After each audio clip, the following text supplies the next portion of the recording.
Ya, kalau Anda bisa melihat tadi, jadi ini sudah keluar dari punyanya Marx, ya. Definisi habitus itu disposisi atau sikap atau kecenderungan yang menjadi prinsip penggerak dan pengatur praktek hidup. Ya, ini mengapa saya tadi menekankan dengan sebagian perilaku. Namun secara objektif sudah melekat tanpa diarahkan oleh aturan. Ya, kalau Anthony Giddens menggunakan sudah menjadi kesadaran praktis, tidak usah dipikir kita lakukan, gitu loh. Kutu buku itu habitus, jadi jangan kita sudah terbiasa nggak baca buku, suatu ketika mau jadi kutu buku kalau nggak ada latihan yang lama agak sulit juga.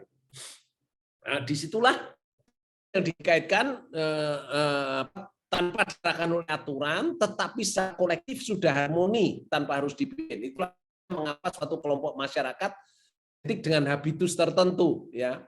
Misalnya kalau dikatakan oleh Bourdieu itu Perancis itu kalau bicara dikatakan oleh mulutnya nggak usah buka lebar-lebar, tapi pronunciasinya jelas.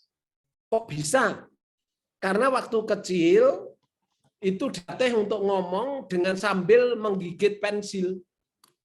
Nah, dengan menggigit pensil kita ngomong itu hanya bibirnya yang bergerak, pronunciation-nya bagus, tanpa membuka mulut lebar-lebar. Itu misalnya dari hal seperti itu, bagaimana itu adalah diturunkan oleh suatu kelompok, sudah menjadi yang praktis. Ya, itu. Jadi habitus itu hasil internalisasi struktur sosial, pada gilirannya akan mempengaruhi struktur sosialnya. Ya. Maka kalau orang tuanya pelit, anaknya biasanya juga pelit, itu karena cara berpikirnya juga seperti itu. Itu diturunkan juga, ada warisan juga. Gitu. Jadi habitus adalah hasil keterampilan yang akhirnya menjadi tindakan praktis. Tidak harus selalu disadari. Kemudian diterjemahkan menjadi suatu kemampuan yang kelihatannya alamiah. Inilah yang sering kita sebut bakat. Bourdieu tidak suka istilah bakat atau talenta. Mengapa Bourdieu nggak suka? Karena itu nanti akan menutupi kesenjangan sosial di sekolah. Jadi kalau ada yang pinter, kalau ada yang bisa pinter ini, pinter itu seakan, wah itu pemberian, itu adalah hasil, itu adalah bakat. Padahal itu adalah hasil pembiasaan, itu hasil pelatihan, di mana lingkungannya mempengaruhi. Ya, karena apa? Mengapa dia tidak setuju? Karena sekolah itu bagi Bourdieu merupakan tempat reproduksi kesenjangan sosial. Ya, ini nanti saya akan tanggal 2 Januari diminta ceramah untuk sekolah basis tentang ini, Bourdieu dan sekolah dan pendidikan. Ya, jadi kalau Bapak Ibu tidak percaya, ceklah dari kelas sosial mana yang masuk di kelas di jurusan-jurusan favorit. Misalnya di kedokteran, di teknik elektro, dan di farmasi atau di mana itu, coba lihatlah. Nanti ada yang mengatakan, loh itu ada anak petani, itu 1 per berapa. Kalau Bourdieu meneliti ternyata kelas menengah ke atas itu menguasai jurusan favorit 80% dari penelitian dia, tapi penelitian tahun 60-70-an ya. Lalu yang dari kelas menengah bawah itu hanya 20%. Maka sering ada dibuat mitos anak tukang becak berhasil dengan IP tertinggi dan S3 sangat mudah. Yang cerita begitu tuh 1001 itu kayak gitu loh.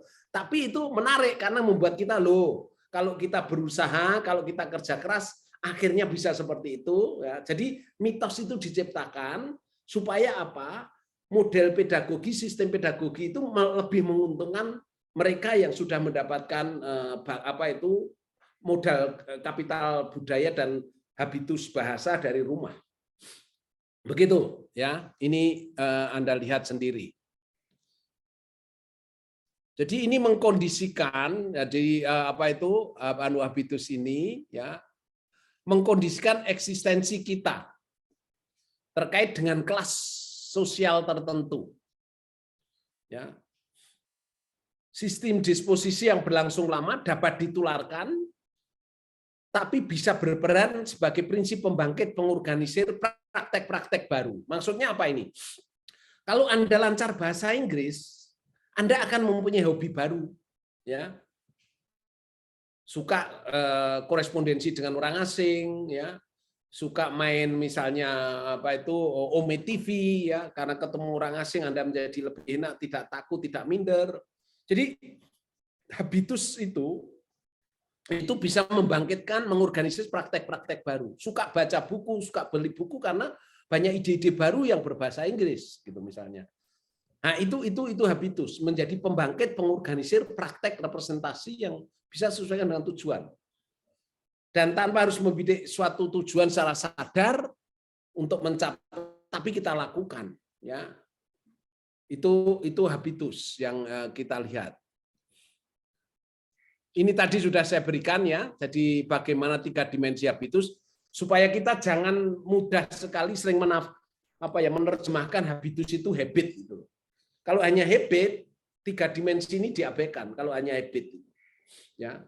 Habit hanya salah satu cara untuk mendapatkan habitus. Nah, ini sifat-sifatnya, 3 sifat habitus. Histeresis itu bertahan lama. Kalau sudah terbentuk, itu bertahan lama. Habitus baik maupun habitus yang jahat. Gitu loh. Maka kalau Bapak Ibu punya anak buah tidak jujur, sulit untuk mengubahnya. Ya, karena itu habitus, itu histeresis, bertahan lama. Ya, saya sering cerita tentang ini, ibaratnya itu kalau ada bayi lahir, tangannya menggenggam, sampai umur 6 bulan menggenggam, dibawa ke dokter, oleh dokter disuntik tetap menggenggam, dipijat pakai alkohol tetap menggenggam, dokternya menyerah, Bu, maaf Bu, apakah ada sejarah keluarga? Ada Dok, tapi malu. Wah, itu kuncinya Bu. Gimana sejarah keluarga? Begini Dok, kami ini keturunan copet. Mbok bilang tadi nggak usah saya suntik. Dokternya hanya mengeluarkan dompet, dikopat-kapitkan depan bayinya, langsung disaut sama bayinya.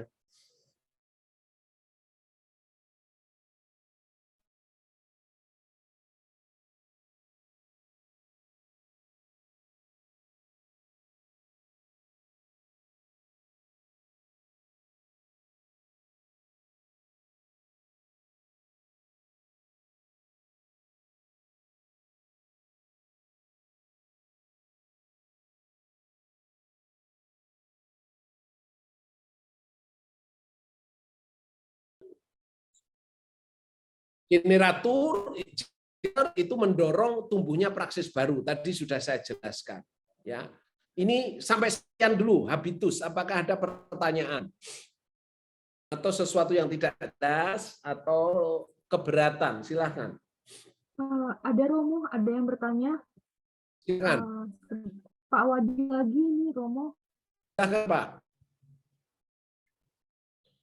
Silakan di unmute Pak. Ya, silakan di unmute Pak Wadi. Halo Pak Wadyo. Oh, nggak ada. Yang lain Pak. Yang lain Pak. Iya, Romo tadi di room chat ada pertanyaan. Oke. Sebentar. Sekarang sudah iya. bisa. Iya, Pak Wadio, silakan Pak Wadio. Romo, berarti habitus itu adalah produk sosialisasi. Salah satunya. Oke. Nah, saya mau membandingkan dengan kebudayaan. Masyarakat Indonesia misalnya, kita itu kan punya kebudayaan, punya nukleus kebudayaan kita yang didefinisikan oleh para filsuf kebudayaan sebagai harmoni kosmik. Kalau yang jadi raja, ya raja jangan pengen yang lain. Yang jadi pembantu, ya pembantu jangan pengen. Nah, itu kan terus bertahan sampai sekarang. Mythical nucleus kita. Apakah Bung Karno yang datang kemudian menawarkan demokrasi dalam tanda kutip itu mengubah habitus? Apakah yang harmoni kosmos itu, feodalistik itu habitus, kemudian Bung Karno mengubah itu dengan menawarkan habitus yang baru? Menurut pendapat Romo? Jadi kalau itu sebetulnya jawabannya begini ini Pak.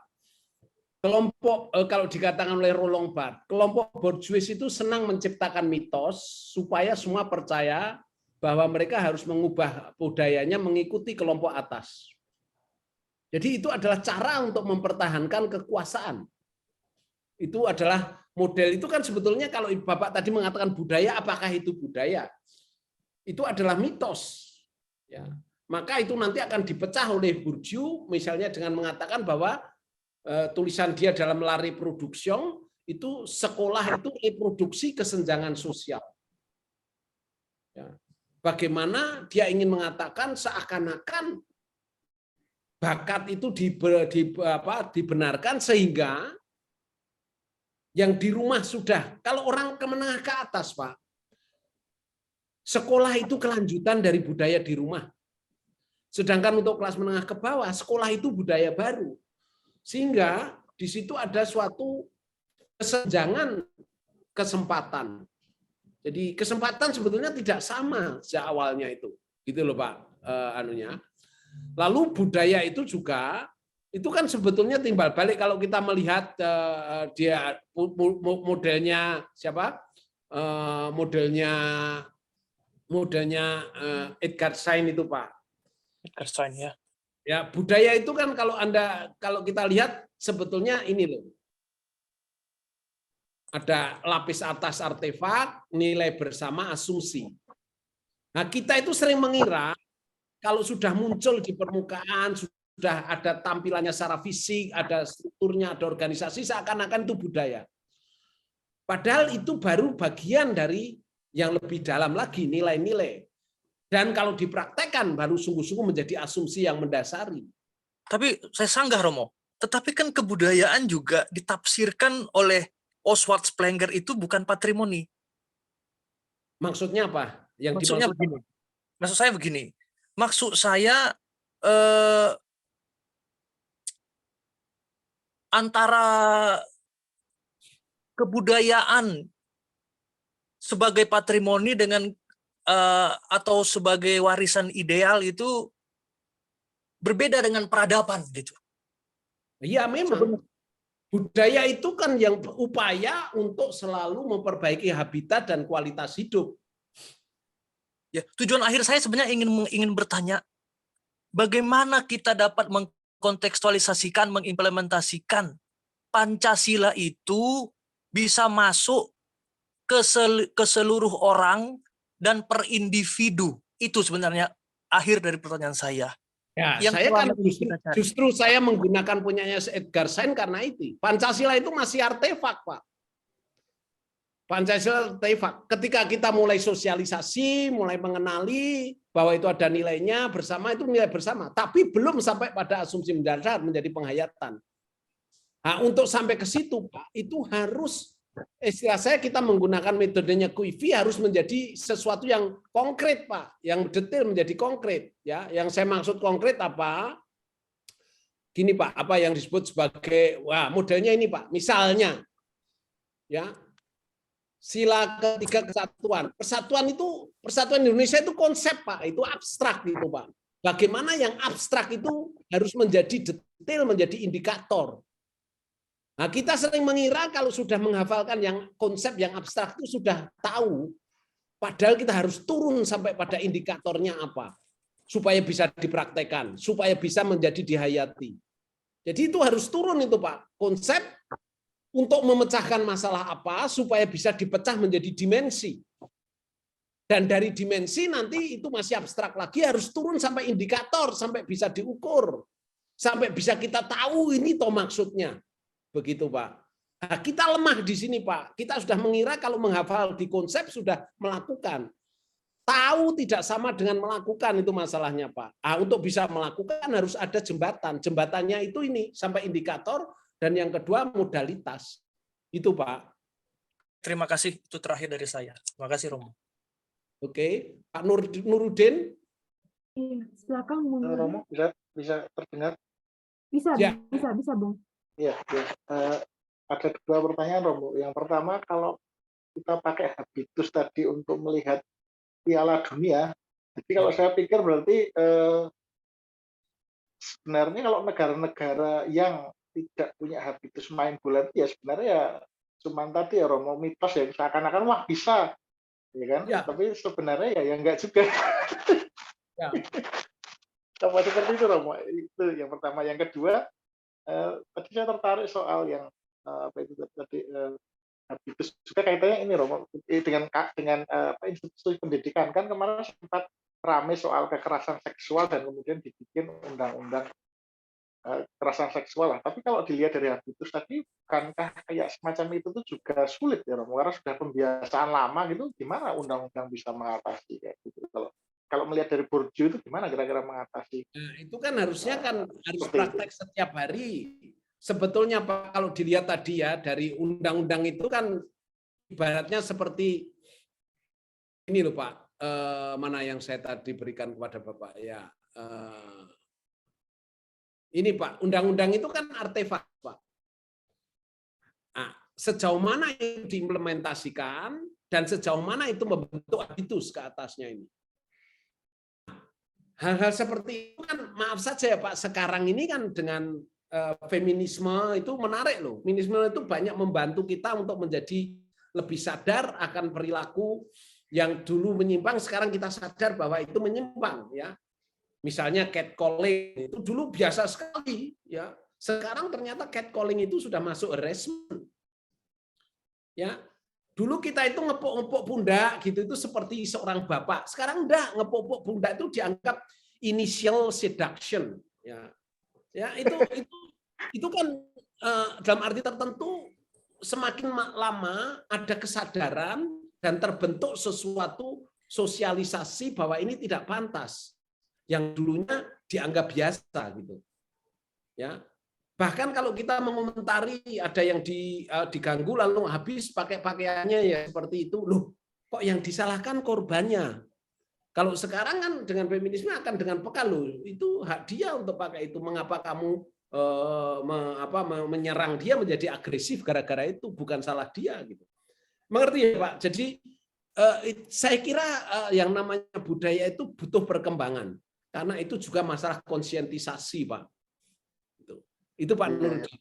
Berarti kalau Bourdieu itu membayangkan perubahan itu harus evolusioner gitu ya Romo. Jadi pelan-pelan tadi tidak tahu sekarang mulai tahu tentang catcalling dan lain-lain. Enggak, saya hanya mengatakan bagaimana ternyata tumbuhnya habitus tidak bisa langsung, tapi bisa juga langsung, Pak. Misalnya kalau katakanlah misalnya tentang ini Pak, kalau saya pikirnya dia itu memikirkan perubahan itu modalitas. Begini maksud saya. Saya mengajar di PTIK Pak, polisi. Suatu ketika saya mengajar tentang ini, Bourdieu ini, tentang perubahan yang bukan hanya niat baik, tapi melalui modalitas. Jadi dia menceritakan, menarik kisahnya.